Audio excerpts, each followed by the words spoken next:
Shalom sahabat Gebada, apa kabarnya hari ini? Kiranya kita semua dalam keadaan sukacita dan terus bersemangat mengikuti Gebada sampai saat ini. Hari ini kita akan membaca Matius pasal 4 sampai pasal 5. Namun saya menyarankan Bapak Ibu Saudara-saudari untuk juga membaca khotbah Yesus di bukit. Dari pasal 5 sampai pasal 7 tanpa terputus. Dengan begitu, Bapak Ibu Saudara-saudari akan lebih memahami keseluruhan dari khotbah Yesus di atas bukit. Dalam Matius pasal 4, diceritakan tentang peristiwa Tuhan Yesus dicobai iblis sebanyak 3 kali. Sebelum dia mulai pelayanannya, Tuhan Yesus dicobai bukan karena dia lemah, melainkan dia dicobai karena menggantikan kita, untuk menanggung kelemahan kita. Dengan kata lain, cobaan yang dialami Tuhan Yesus bukan cobaan pribadi bagi Tuhan Yesus, melainkan sebagai cobaan yang diterimanya untuk mengajar kita tentang cara mengatasi cobaan dalam hidup kita. Tuhan Yesus memberi teladan bahwa hanya dengan firman Allah kita dapat melawan cobaan iblis. Setelah Tuhan Yesus dicobai di padang gurun, dia lalu memanggil murid-muridnya yang pertama. Pasal 5 berisi tentang khotbah Yesus di atas bukit. Bagian pertama dari khotbah ini adalah ucapan bahagia, di ayat 1 sampai ayat 12. Bagian kedua adalah tentang identitas sebagai warga surga pada ayat 13 sampai ayat 16. Lalu mulai ayat 17 sampai pasal 6 berisi tentang standar moral yang harus dimiliki oleh warga surga. Tuhan Yesus memulai pelayanannya dengan menyerukan, "Bertobatlah sebab kerajaan sorga sudah dekat." Hal ini dapat kita temui di Matius pasal 4 ayat 17. Seruan untuk bertobat dimaksudkan agar pemerintahan Allah yang hilang di Taman Eden dapat dipulihkan dalam hidup kita, para manusia berdosa. Ucapan bahagia adalah aturan-aturan kerajaan Allah yang merupakan inti dari kabar baik. Kerajaan Allah berbeda dengan kerajaan yang ada di dunia. Kerajaan Allah itu kekal, penuh dengan hidup, kasih karunia, dan kemuliaan. Pada ayat 13 sampai ayat 16, Tuhan Yesus memperkenalkan identitas, kualifikasi, dan misi warga kerajaan sorga, yaitu sebagai garam dan terang dunia. Lalu mulai ayat 17 terdapat standar moral warga kerajaan sorga. Tuhan Yesus menekankan bahwa standar itu harus jauh lebih tinggi daripada standar ahli Taurat dan orang Farisi yang dihormati pada saat itu. Tuhan Yesus dengan jelas berkata dalam ayat 20, "Maka aku berkata kepadamu, jika hidup keagamaanmu tidak lebih benar daripada hidup keagamaan ahli-ahli Taurat dan orang-orang Farisi, sesungguhnya kamu tidak akan masuk ke dalam kerajaan sorga." Ahli-ahli Taurat adalah orang-orang yang paham betul tentang Taurat Allah. Orang-orang Farisi adalah mereka yang memelihara hukum Taurat dan mempraktekkan kesalehan. Warga kerajaan sorga harus lebih baik daripada orang-orang Farisi dan ahli-ahli Taurat. Standar kerajaan sorga melebihi pengajaran orang Farisi. Tuhan Yesus menjelaskan bahwa warga kerajaan sorga harus melakukan hukum Taurat dengan lebih baik daripada orang-orang Farisi. Contohnya, aturan dalam hal membunuh, berzina, bersumpah, balas dendam, dan mengasihi sesama. Jangankan membunuh, membenci saja tidak boleh. Warga kerajaan sorga juga tidak boleh berhawa nafsu, bersumpah, dan membalas dendam. Bahkan dalam hal mengasihi sesama saja tidak cukup, melainkan kita juga harus mengasihi musuh. Sekarang, mari kita membaca Matius pasal 4 dan pasal 5 bersama-sama.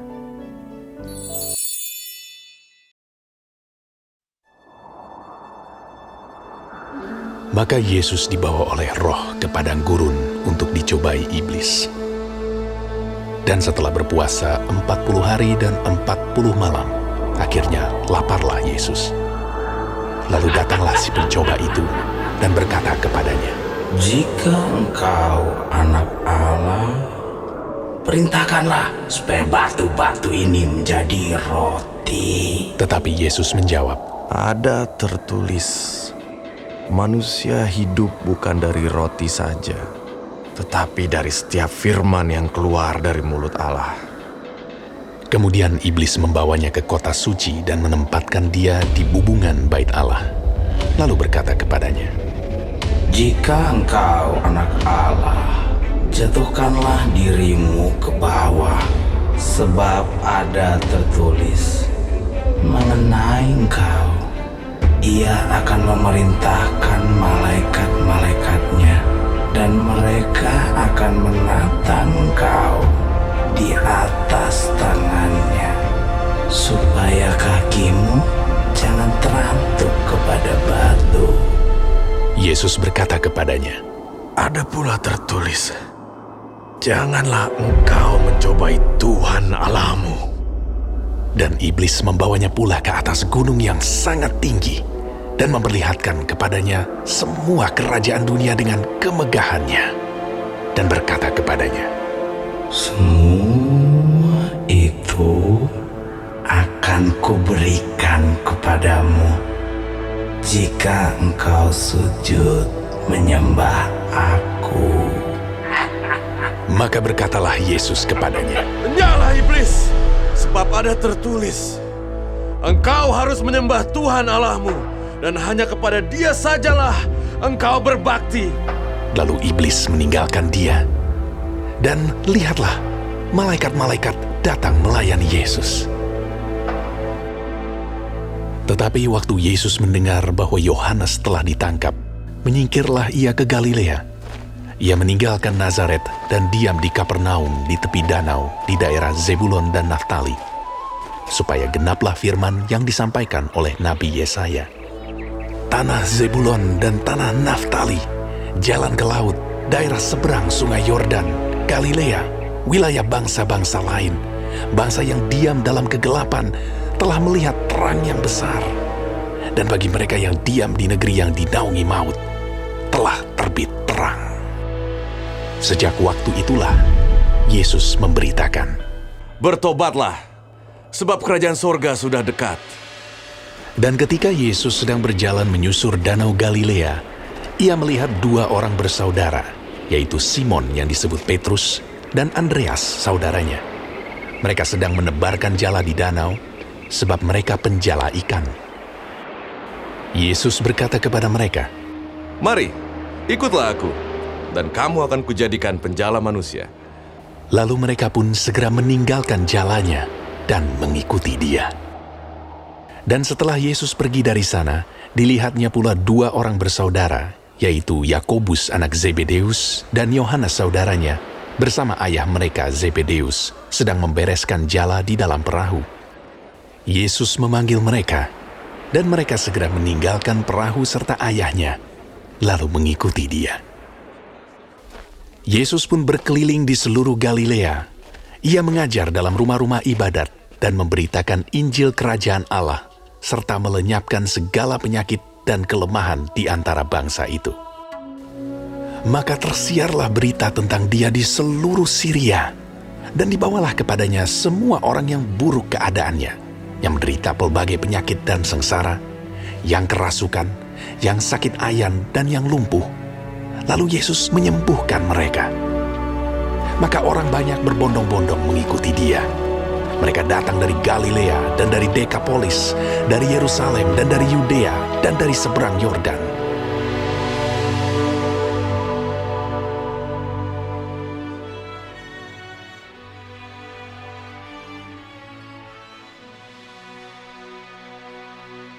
Ketika Yesus melihat orang banyak itu, naiklah ia ke atas bukit, dan setelah ia duduk, datanglah murid-muridnya kepadanya. Maka Yesus pun mulai berbicara dan mengajar mereka. Katanya, Berbahagialah orang yang miskin di hadapan Allah, karena merekalah yang mempunyai kerajaan sorga.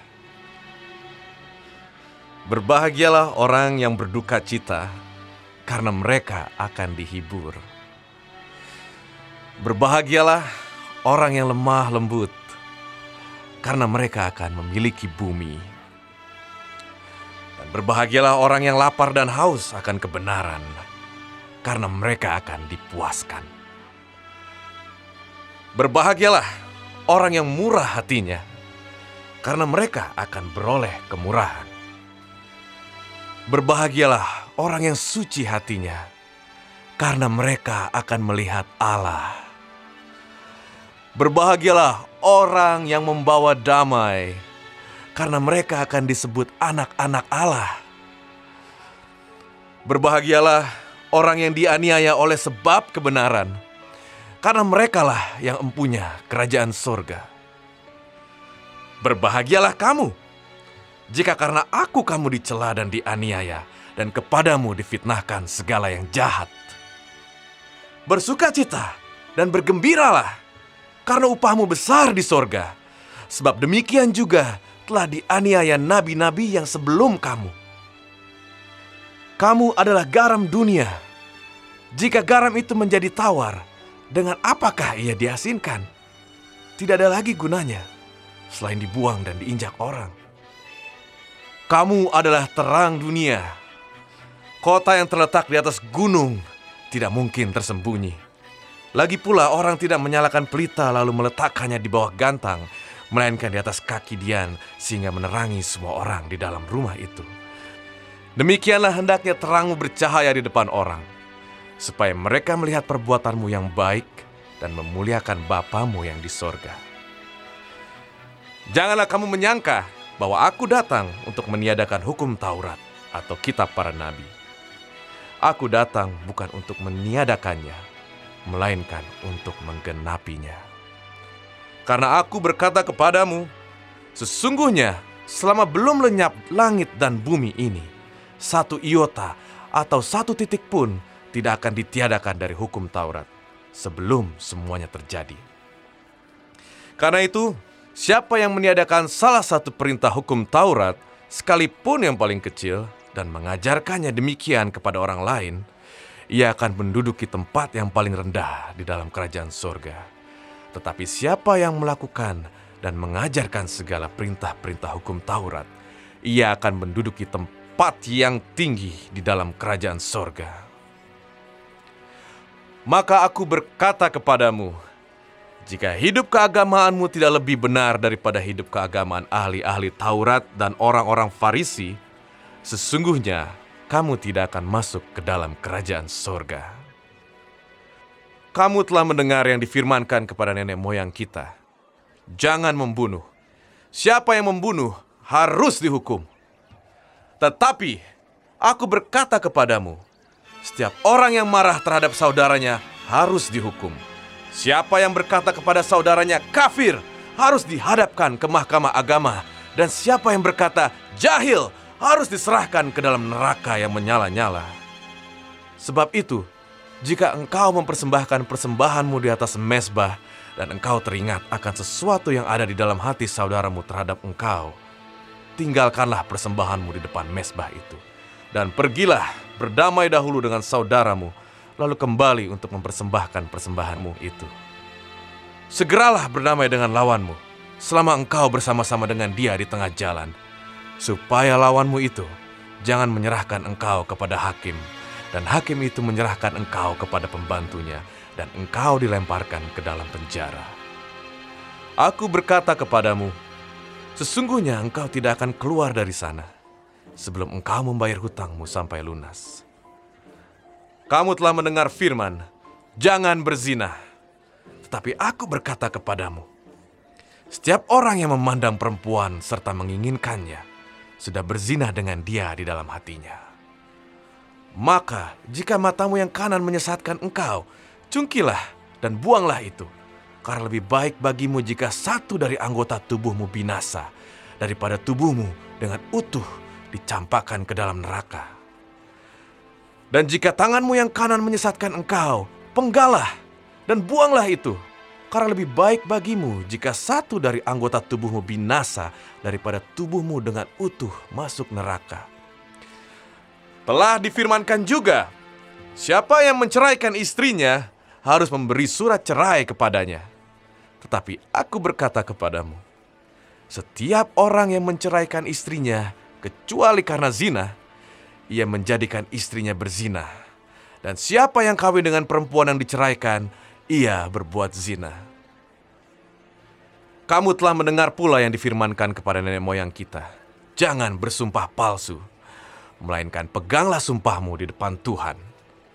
Tetapi aku berkata kepadamu, janganlah sekali-kali bersumpah, baik demi langit, karena langit adalah tahta Allah, maupun demi bumi, karena bumi adalah tumpuan kakinya, ataupun demi Yerusalem, karena Yerusalem adalah kota raja besar. Janganlah juga engkau bersumpah demi kepalamu, karena engkau tidak berkuasa memutihkan atau menghitamkan sehelai rambut pun.